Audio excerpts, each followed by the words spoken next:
আসসালামু আলাইকুম। আজকে আপনাদের একটা স্টোরি মানে থাকে না, একটা সুন্দর ঘটনা শেয়ার করব, খুব সুন্দর। সেই ঘটনাটি হচ্ছে একটা মেয়েকে নিয়ে। মনোযোগ দিয়ে শুনবেন আপনারা, হ্যাঁ। একটা মেয়েকে একজন তার বন্ধু, যে তার পেটের মধ্যে ঢুকে সমস্ত কিছু জানে, ঠিক আছে, সব জানে। ওই হলুদা আকাশ নিবিড়ি সাংবাদিকটাই, জাকির কথাটা কিন্তু আমি ওরে বলি, এর জন্য ও জানতে পারছে, নাহলে জানতে পারতো না। এরপরে আসেন আমার দৈনন্দিন জীবনে আমি কোথায় কি করি, কোথায় আমি চা খাই, কোথায় আমি কি না খাই, সবই কিন্তু ওর দেখা। যে কারণে আমি যখন গুলশান রংপুর টি স্টল থেকে খেয়ে ফিরি, তখন কিন্তু আমাকে আক্রমণ করে, তাই না? সে জানে যে আমি রাত হলেই গুলশানে যাই, আমি রংপুর টি স্টল থেকে চা খাই। এবার আসল ঘটনায় আসে। আমার ছেলে ভালো আছে আলহামদুলিল্লাহ। ঘটনা হচ্ছে সে একের পর এক মিথ্যা মামলা দিয়ে যাচ্ছে, একের অধিক মিথ্যা মামলা দিয়ে যাচ্ছে। আজকে সকালে আমি মামলায় জামিন নিছি, তার ওয়ালে গিয়ে দেখেন লিখছে বর্ষা চৌধুরী আবার ওয়ারেন্ট জারি। অশিক্ষিত চামার, মাননীয় আদালত আমার জামিন মঞ্জুর করছে, অশিক্ষিত চারাল। এরপরে আসেন, এর চেয়ে বেশি গালি বাবা মা শিখায় নাই আমাকে। আজকে আমি কেন ধর্ষণ মামলা দিলাম, কেন দিছি জানেন? এতগুলো দিন আমি বহুভাবে ওকে থামানোর চেষ্টা করছি, বহুভাবে, কিন্তু ওর ভেতরে একটা লোভ ঢুকে গেছে যে আমি ইন্ডাস্ট্রিতে কাজ করি, আমার সাথে ও ব্যাগ নিয়ে যায়, সেখানে আমি ধুমধাম হাজার হাজার টাকা নিয়ে আসি, মাসে সে লক্ষ টাকা উপার্জন করছি। এটা ওর আর ওর বোনের চোখে পড়ে। প্রথম যখন আমার নামে একটা মামলা হয়, তখন আমাকে ভয়ঙ্কর ভাবে আমি তখন মামলা টামলা কিছু বুঝি না, হ্যাঁ সত্যি বুঝি না, ভয়ঙ্কর ভাবে, হ্যাঁ বাসায় থাকতে পারবি না, তুই আমার বাসায় আয়, আমার বাসায়। আমি আমার মারও জানাতে পারি না, বিকজ আমার বাবা হচ্ছে অসুস্থ, প্যারালাইজড।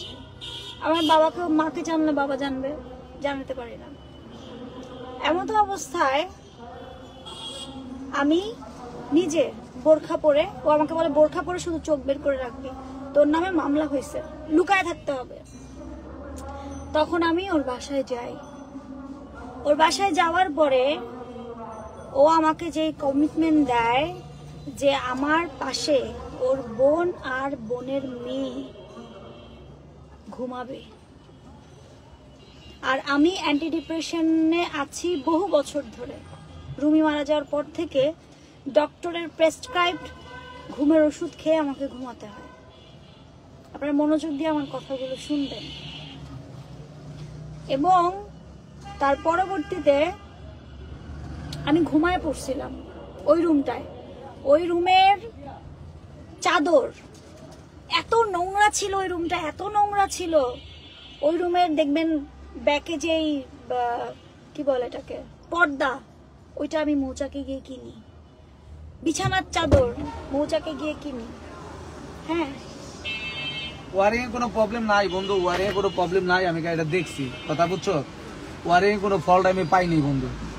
হইছে, আমি লাইভে কথা কইতেছি।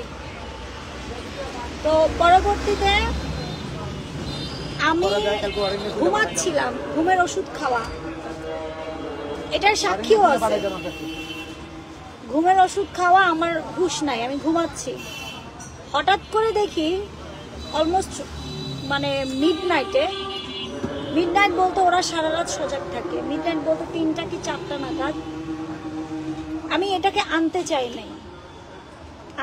নাই, আমি চেষ্টা করছি মানহানি দিয়ে আদার্স মামলা দিয়ে ওকে থামাতে, ইভেন তো আমি ওর কথা মতো স্বীকারও করছি যে হ্যাঁ আমি তোর বউ, যেন ও থেমে যায়। কিন্তু না, নাছরবান্দা থামলে ওর ফেসবুক থেকে ডলারটা কিভাবে আসবে? নাছরবান্দা তো ছাড়ার মানুষ না, ডলারটা আসতে হবে। স্টার্ট দিব। নাছরবান্দা তো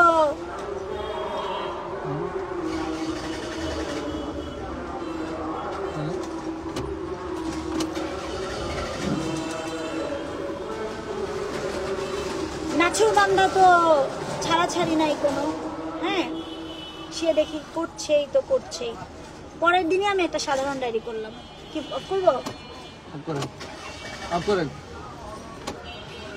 পরে আমি একটা সাধারণ ডায়েরি করলাম যে এটা আমার বাবাকে হেনস্থা করছে, এবং হেনস্থা করার পরে কার চা আমি খাইছি তো না, খাবো না। তো পরবর্তীতে আপনার মনোযোগ দিয়ে কথাগুলো শুনে, পরবর্তীতে আমি ঘুম থেকে মানে হঠাৎ ঘুমটা ভাঙছে, এমনিতেই টেনশন। যারা জায়ানকে রেখে আসছি ন্যানির কাছে আলাদা, মানে জায়ানে যে জায়ানকে পালে, তারপরে এরকম একটা মামলা, খুবই আতঙ্কিত আমি, ভীত। পরবর্তীতে আমি ঘুমাচ্ছিলাম, হঠাৎ করে দেখি ওর বোনের মেয়ে আর মা আমার বিছানায় নাই। আমার বিছানার পাশে আকাশ নিবিড় ঘুমায় আছে। আকাশ নিবিড়ের হাত আমার শরীরের ওপর। তখন আমি বডি ঝাঁকা দিয়ে উঠে যাই, কিরে তুই এখানে কি করস? আমি ভয়ঙ্কর ভাবে ঘাবড়ায় যাই, খুবই জঘন্য ভাবে আমি ঘাবড়ায় যাই। আমি ওকে 10,000 টাকা পেও করছি, চাদর কিনছি, ওর ব্যাকড্রপে পর্দা কিনছি যেন লাইভ করতে পারি। ও একটা সুন্দর ম্যাপ এঁকে ওর বাসায় আমাকে নিছে। ওই রাতেই ও জোর করে আমাকে ধর্ষণ করে, এবং পরবর্তীতে ওইটার ভিডিও করে। ওই ভিডিও দেখায় গত 3টা মাস আমি মামলা করার আগে আমি যে কথা বলছি সেটা হচ্ছে আমি পৃথিবীর কাউকে বলি নাই। আজকে আমি শুধু আদালতে বলছি, কাউকে বলি নাই, আজকে আদালতে বলছি। ও আমাকে ধর্ষণ করে সেই ভিডিওটা, মানে একটা ভিডিও করে রাখে, সেই ভিডিও জিম্মি করে ওর বাসায় আমাকে বেশ কয়েকবার নেয়। আমি তো আতঙ্কিত, আমার একটা মেয়ে আছে, আমি এই কথা বললে আমার মেয়েটার কি হবে, ভবিষ্যৎ কি হবে, এই ভেবে আমি চুপ করে এতদিন যাবত, বিশ্বাস করেন, মানহানি মামলা, আমারে যে আক্রমণ করছে, আমি ভাবছি ও থামবে, কিন্তু থামে না। নাছরবান্দা থামে না। দিন শেষে ওর আমাকেই লাগবে। এইভাবে করে 10 থেকে 15 দিন ও আমাকে ওর বাসায় নেয়। একটা কথাই, তুই যদি না হোস ভিডিও কিন্তু ছেড়ে দেন। তখন আমি বুঝতে পারি না আমার কি করা উচিত। এবং যখন 31 পর্যন্ত এটা চলে, 30শে ডিসেম্বর পর্যন্ত চলে এটা, 30শে ডিসেম্বরের পরে যখন কিনা আমি বিগড়ায় যাই, আমি আর যাব না, আমাকে অনেকবার ডাকায়, আমি বলছি আমি আর যাব না, তুই যা মন চায় কর। ভিডিওটা আপনারা শুনছেন, ওই ছাড়ছে, তো যা মন চায় কর, যা, আমি আর যাব না, আমি আর যাই না, ঠিক আছে, আমি আর যাই না।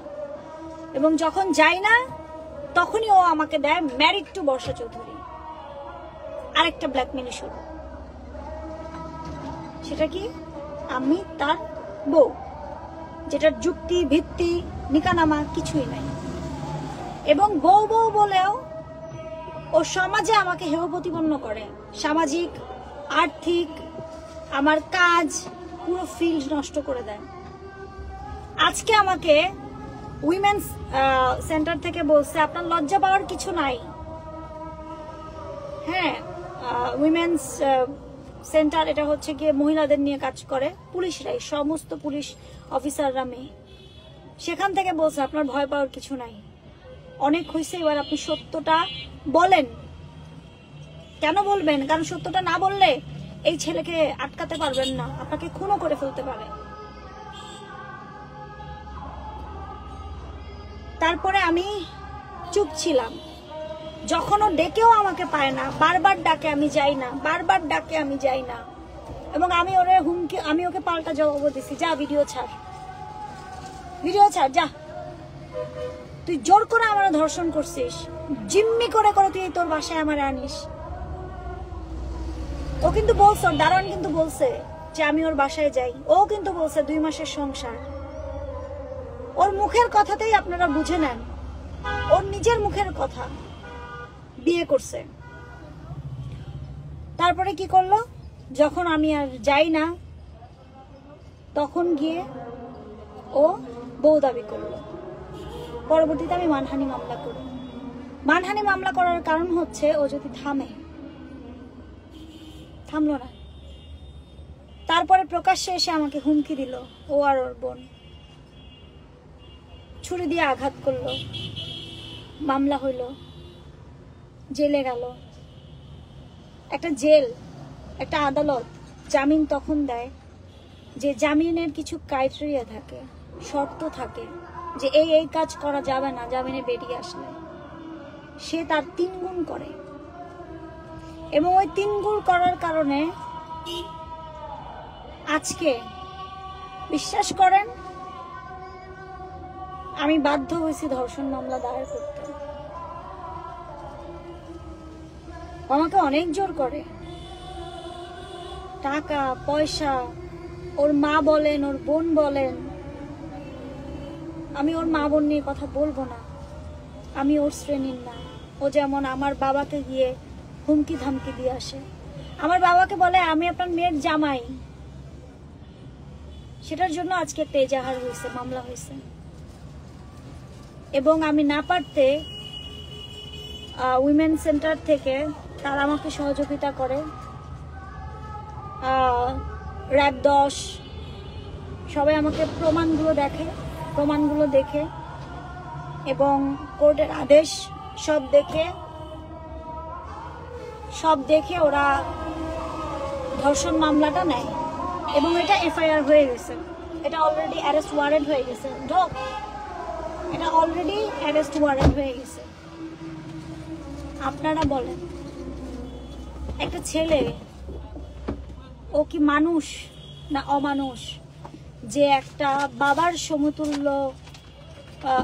মামলার কাগজ, আজকের মামলা, হ্যাঁ। তো আপনারা দেখেন একটা মানুষ কতটা হিংস্র হইলে, আমাকে তো জিম্মি করছেই, তার সাথে আমার অসুস্থ বাবাকে গিয়ে বলছে। সাক্ষীদের ভিডিও এনে আমি রাখছি, কোর্টে জমা দিছি, আজকেই জমা দিছি। সেখানে দেখেন সে এমন ভাবে করে আমার বাবাকে বলছে আমি আপনার মেয়ের জামাই। আমার বাবা তো ব্রেন স্ট্রোকের পেশেন্ট, এগুলো নিতে পারবে না। সে এইভাবে করে আমার বাবাকে হ্যারাস করে আসে। আমার বাবা চিৎকার করে কাঁদে। আমার সাথে যাই হয় না কেন, মামলা হোক, এই হোক, সেই হোক, আমি কখনোই আমার বাবা মাকে জানাই না, বিকজ তারা সিক। আমার বাবাকে হেনস্থা করার কারণে আজকে একটা মামলা হয়েছে, এবং মাই টিভির সাংবাদিক হিসেবে দাবি করে ওখানে গেছে, আমার বাসায় গেছে। সেটাও আমার মা স্পিচ দিয়ে দিছে, অসুস্থ তো স্পিচ দিয়ে দিছে।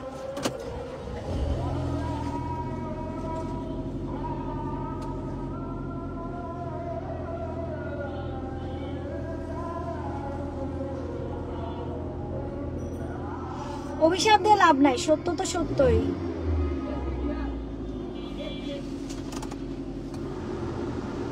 সত্য তো সত্যই। তো আমাকে যে 3টা মাস জিম্মি করলো, মোস্ট প্রবাবলি 28 ডিসেম্বর লাস্ট আমি ওর বাসায় গেছিলাম। ও ভিডিও ছেড়ে দিবে এই হুমকি দিয়ে দিয়ে আমাকে জিম্মি করলো।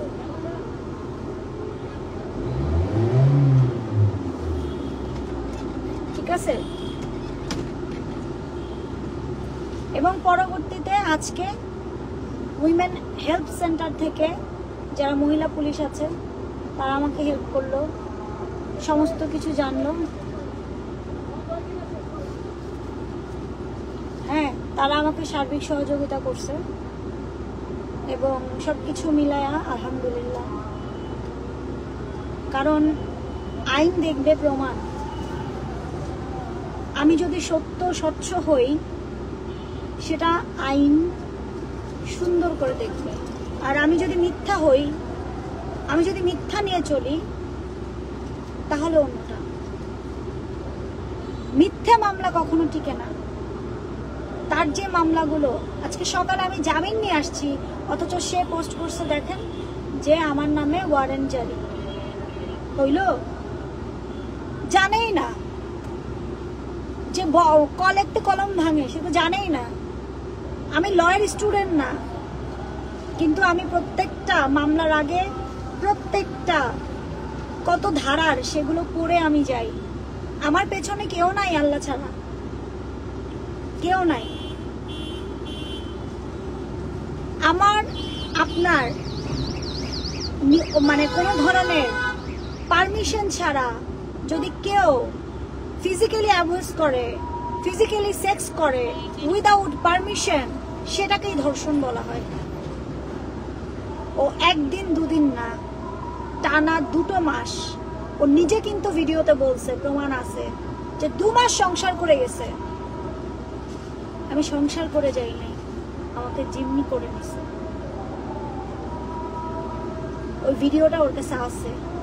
ও আমি দেখি নাই, ও সব সময় ভিডিওটার কথা বলতো। 1 হচ্ছে নারী বিপাশু, আর 2 হচ্ছে আমার টাকা। এই 2টাই ছিল ওর টার্গেট। যখন মুন্না খান আসলো তখন চ্যাপ্টার ঘুরে গেল। আমার তো সম্মান যা যাওয়ার গেছে, এই সম্মান তো আমি আর ফিরে পাবো না। আপনারা বলেন, আমি কয়বার লাইভে আসছি, কয়জনকে নিয়ে আসছি? আমি চাইলে এখন অনেককে লাইভে নিয়ে এসে কথা বলতে পারি, অনেককে। আমি তো আনিনি। প্রতিদিন রাত হলে তারা গ্রুপে লাইভ করে, 55,000 ফলোয়ার্স। যা ভাই, এবার জেলে বসে 55,000 ফলোয়ার্স নিয়ে বসে থাক। এটা ধর্ষণ মামলা। যা জেলে গিয়ে বসে থাক। আমার আবার কিসের লজ্জা? সব তো শেষ, ধ্বংস। লজ্জা পাওয়া লাভ নাই, তাই না? এই কথাটা আমি কাউকে বলতে পারি নাই, কাউকে পারি নাই। আজকে যখন আমি উইমেন হেলথ সেন্টারে যাই, তখন আমি আমার সমস্ত বিষয়টা বলি এবং তারা আমাকে বলে আপনি আগান, আমরা আছি। যা, ধর্ষণ মামলা। তোর বোন আর তোর মেয়ে, তোর বোন আর তোর বোনের মেয়ে যে বিছানা থেকে সরে গেছিল উঠে, আমি তো ছিলাম ঘুম। তুই আকাশ নেমের যে পাশে এসে শুইছিলি, আমি কি দেখছিলাম? তোর বাসায় আমারে কেমনে করে নিছিলি? মামলা মামলা মামলা, অ্যারেস্ট হবি অ্যারেস্ট হবি। তুই নিজে নিয়ে গেছিস, সাক্ষী আছে। আমার বাসার সিকিউরিটি থেকে, দারোয়ান থেকে শুরু করে সব সাক্ষী আছে। আমি এটা আনতে চাই নাই। আমি মানহানি দিয়ে, যখন বউ দাবি করলি, মানহানি দিলাম, মানহানি দিয়ে, আদার্স দিয়ে আমি চেষ্টা করছি যে তুই থাম। শেষে বলছিস বউ স্বীকার কর, তাইলে থাইমা যাব, কোনো কিছু করব না। বউ স্বীকারও করলাম ডেঞ্জার সাইন দিয়ে, সেখানেও মিথ্যা। এখন যা, আদালতে প্রমাণ কর আমি তোর বউ। যা, নিকানামা দেখা আদালতে। তোর পেছনে যারা শাল্টিং দিতেছে না, সবগুলোর নাম দিয়ে দিছি। তোর বোনের নামও আছে। তোর বোন এবং মা একসাথে আমাকে আস্তে করে ঘুম থেকে কিভাবে আমার বেড থেকে উঠে গেল, কিভাবে? তুই তো তোর বাপের সাথে ঘুমানোর কথা ছিল তোর। কিভাবে তোর বোন আর তোর মা উঠে গিয়ে আমার বিছানায়, আমার মানে যে বিছানাতে আমি থাকছি, 10,000 টাকা পেমেন্ট দিছি, সেই বিছানায় এসে তোর মা বোন কেন সরলো? তাহলে প্রি প্ল্যান্ড? তুই তো বলতেছিস তোর বাচ্চা আমার পেটে, এটা সেটা, 2 মাস থাকছে, ছাপড়ি বউ। তুই তো কইতেছস। কই বউ বউ প্রমাণ দে বউ। তুই ব্ল্যাকমেল করে যাবি আর আমি বসে থাকবো? তুই অন্যান্য টপিকস আনিস কেন? অন্য টপিকস বাদ দে। অন্য টপিকস দেখার জন্য বাংলাদেশ সরকারের অনেক মানুষ আছে, ডিফেন্স আছে, প্রশাসন আছে। তুই তোরটা নিয়ে ভাব। আবারও বলছি, আমি আইনের চোখে ক্রিমিনাল না হইলে আমি এতদিনে হাজতে থাকতাম। 4 দিন তো জেল খাইতে আসছিস, এখন দেখ আগাম জামিন দেয় কিনা তোরে। এটা ধর্ষণ মামলা, পাস কিনা দেখ। সহযোগী তোর বোন, যা সারেন্ডার করতে যা, সিডব্লিউ তে আবার দিবে ঢুকায়, বুঝছস? মুন্না আমার ফ্রেন্ড ছিল, মুন্না আমার ফ্রেন্ড থাকবে মৃত্যুর আগ পর্যন্ত। রাগের বশে ফ্রেন্ডে অনেক কথাই বলা যায়, রাগ শেষ শেষ। মুন্নার সাথে যদি কিছু হয়েও থাকে সেটা আমার সম্মতিতে, তোর মতো জোরপূর্বক না। এটাকে জোরপূর্বক, এটাকেই বলে ধর্ষণ। আমি আদালতে প্রমাণ করে ছাড়বো। আর তুই যদি নিকানামা দেখাইতে না পারিস তাহলে তো তুই কট, কারণ তোর প্রত্যেকটা ভিডিওতে বউ বউ বউ বউ বউ। বাংলাদেশের প্রথম ক্রিমিনাল পরিমণি, দ্বিতীয় বর্ষা চৌধুরী, মনে আছে? নোট করে রাখিস, ঠিক আছে?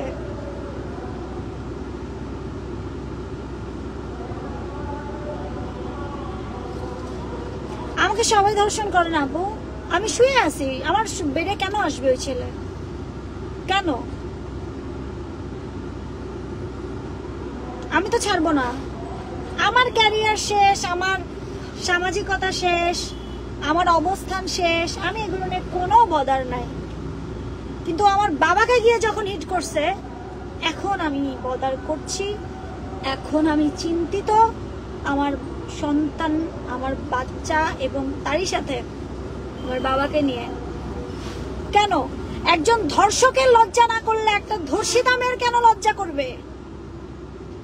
ওই পোলা যে আমার ভিডিও করে আমার জিম্মি করে যে 2টা মাস রাখছে, আমি ধর্ষণ হইছে, আমি কেন অপরাধী হব? আমার বলতে কেন লজ্জা লাগবে? যদি ও ও ও ধর্ষক হয়ে ও দুনিয়ায় ঘুরে বেড়াবে, আবার বউ বউ বউ বউ করতেছে। কোথায় বিয়ে করছে ও? কোথায় বিয়ে করছে ও? পাইছেন 4 মাসে? এখনো পাইছেন আপনারা নিকানামা? আপনাদের মাথায় বুদ্ধি নাই? আপনারা বুঝেন না ওর ভাইরাল হওয়া?